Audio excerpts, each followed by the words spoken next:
Hey, we're the Massholes. We're on the West Coast. We're the West Coast Massholes. We're the Massholes on the West Coast. We were from Mass. We were holes when we're there, but we came out here and now we're West Coast Massholes. Oh yeah, recording's in progress. Leave meeting. Okay. Don't, You always don't, say that, but then you don't do it, and then you just always say it. All right, I'm going to start our 15-minute timer and welcome everyone to West Coast Massholes. I'm Good Todd. morning. That over there is Josh Wingate. Hi. We're both people from Massachusetts who moved out to Southern California. Therefore, we are West Coast Massholes. Today is voting day. What? Josh, how many times have you voted? A baby. In my life? Yeah, did she vote? Kaya voted. She Good. voted for she voted to annihilate all Nazis. That's cool. Yes. That's how I vote too. Yay.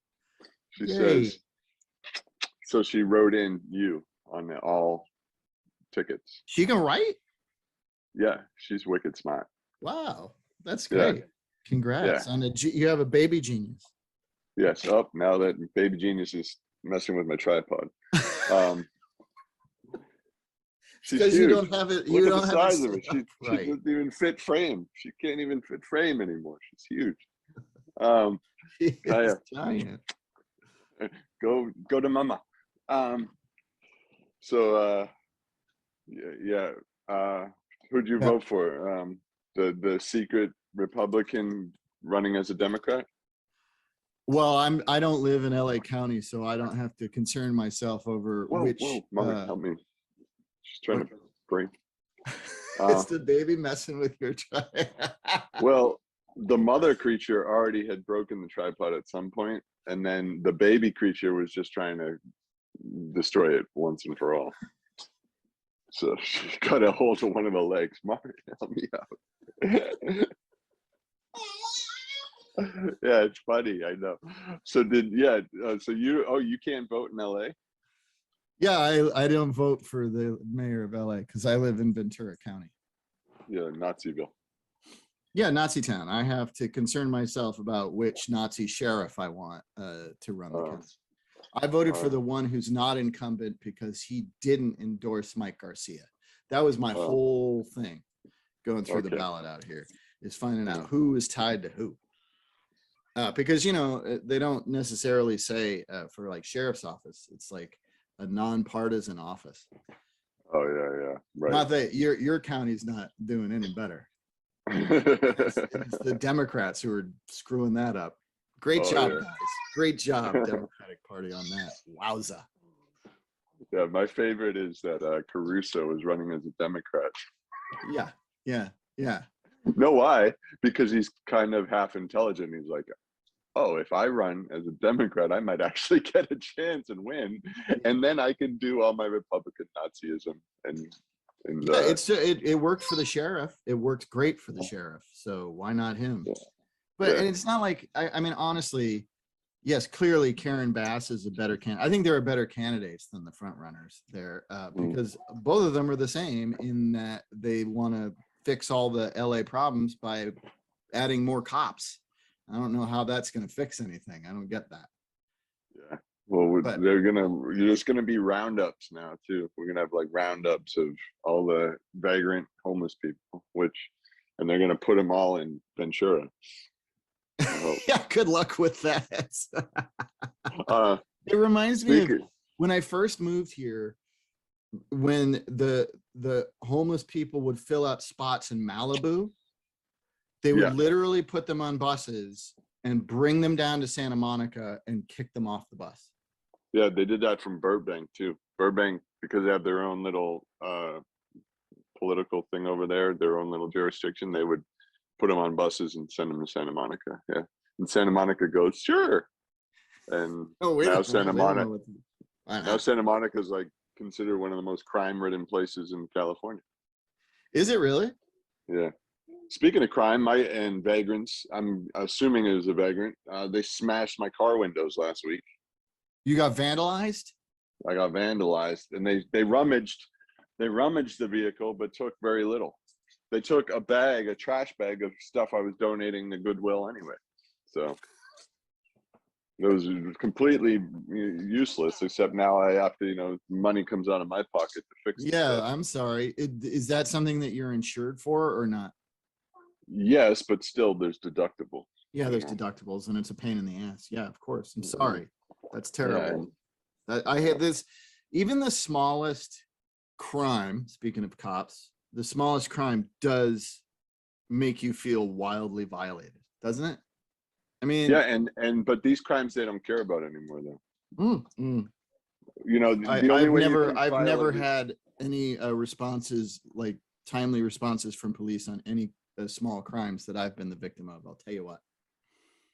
Yeah, unfortunately, our life is very champagne, probably.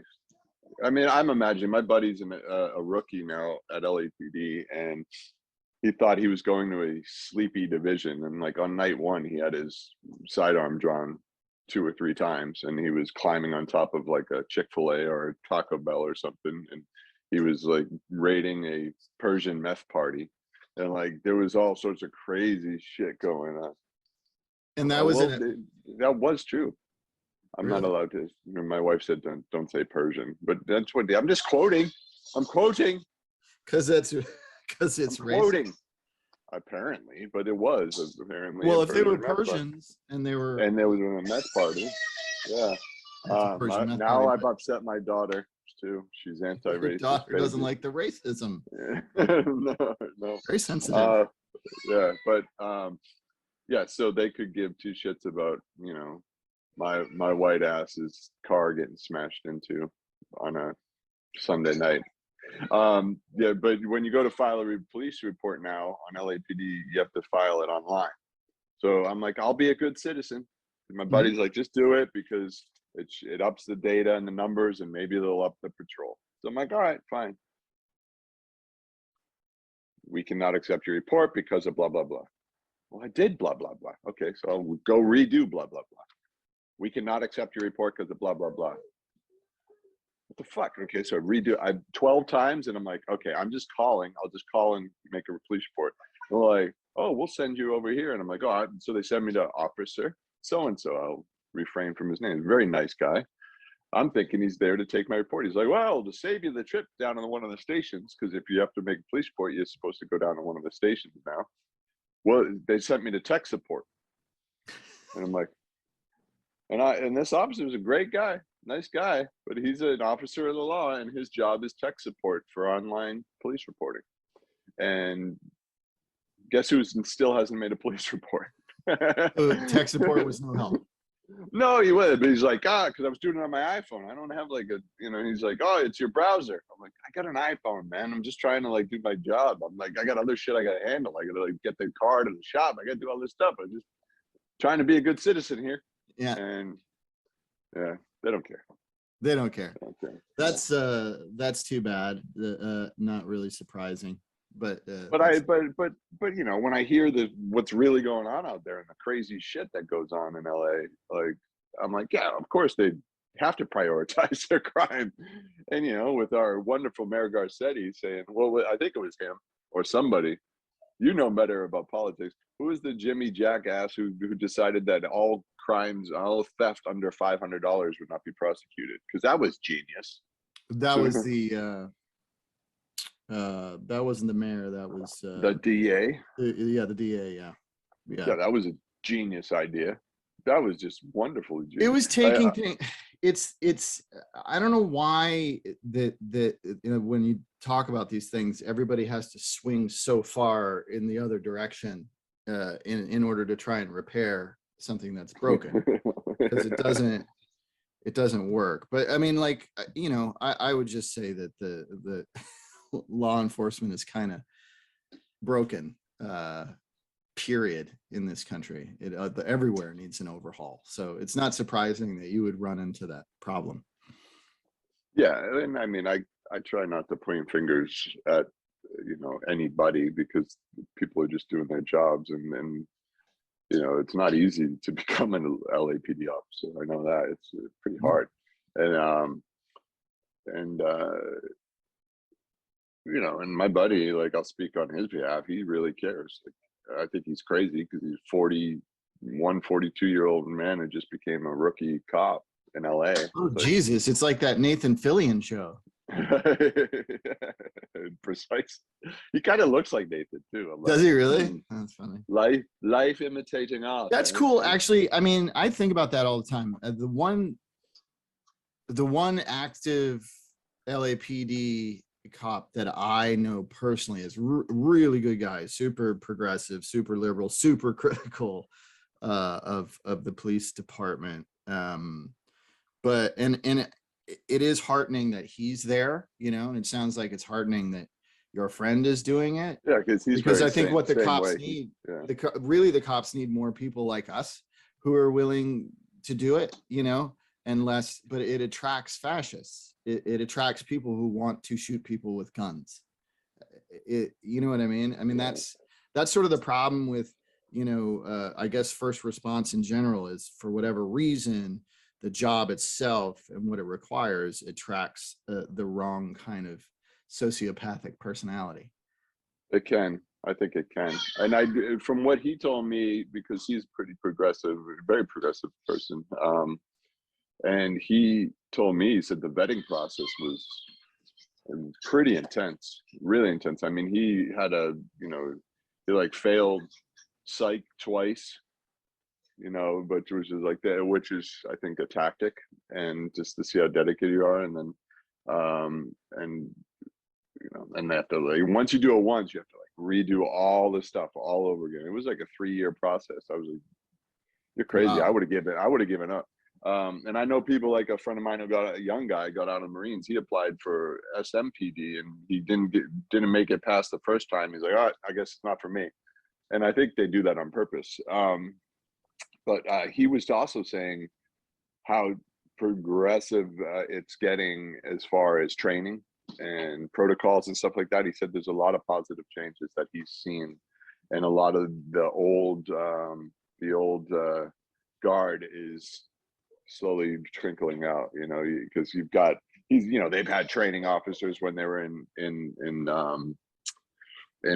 what's that called, the academy, that he's like, oh my god. Like, that's what I was going to ask you, because I remember somebody telling me, this is a ways back now, I wonder what it's like, but the biggest problem I heard of being a progressive who is being a cop is like the first assignment that you get, you're sort of on, like, I don't know, probation or whatever you call it, with a veteran like a cop, year, I think. Yeah, with a veteran cop.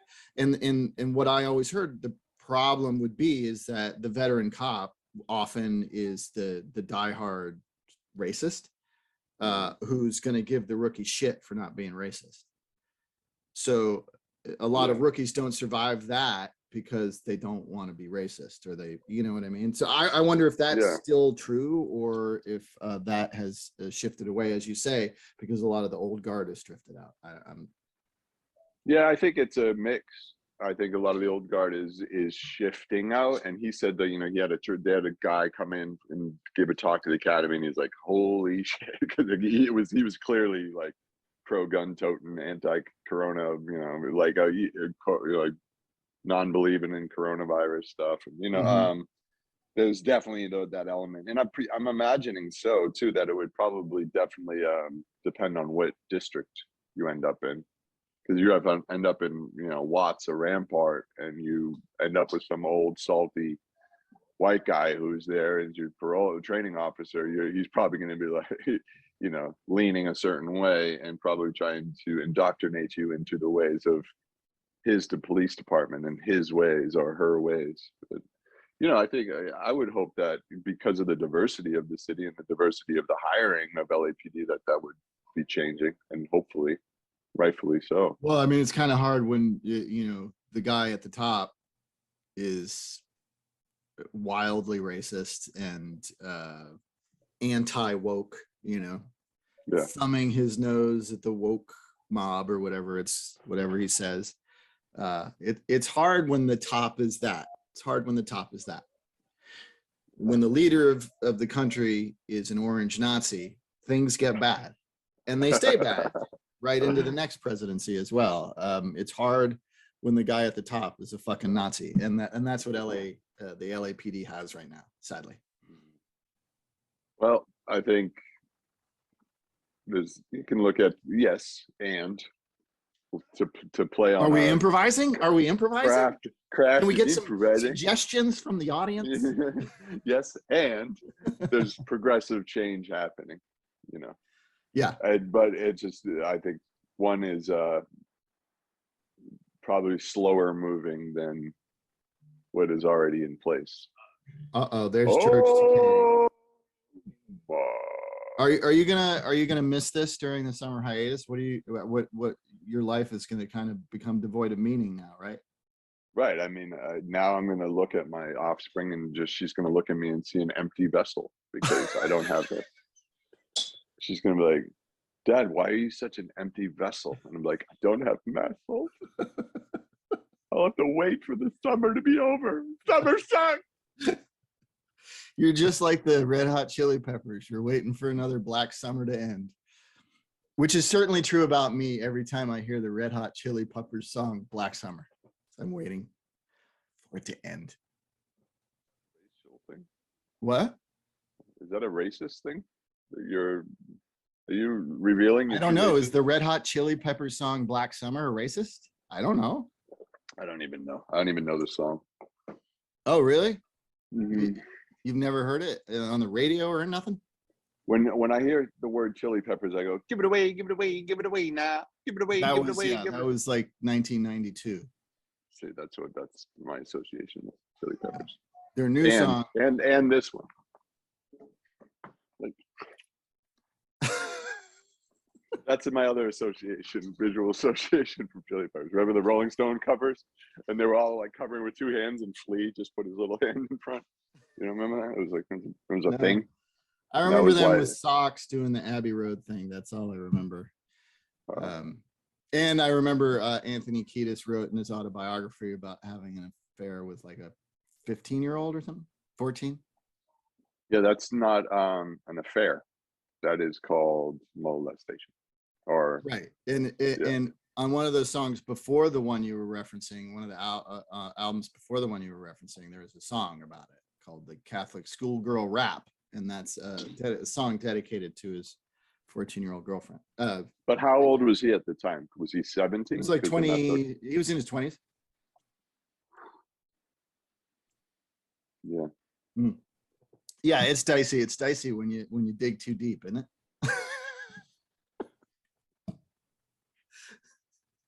Keep it in the pants, Kiedis. just leave him alone. All right. So that's West Coast Massholes. We'll see you in August, maybe. And fuck you Nazis. Fuck you Nazis. Thy own fishes. Eat it. Or your own fishes. Nazis. And fuck you too, Kyle Rittenhouse. You don't get to go to college. All right. Bye. Okay, bye. This has been a Blursh production. Blur.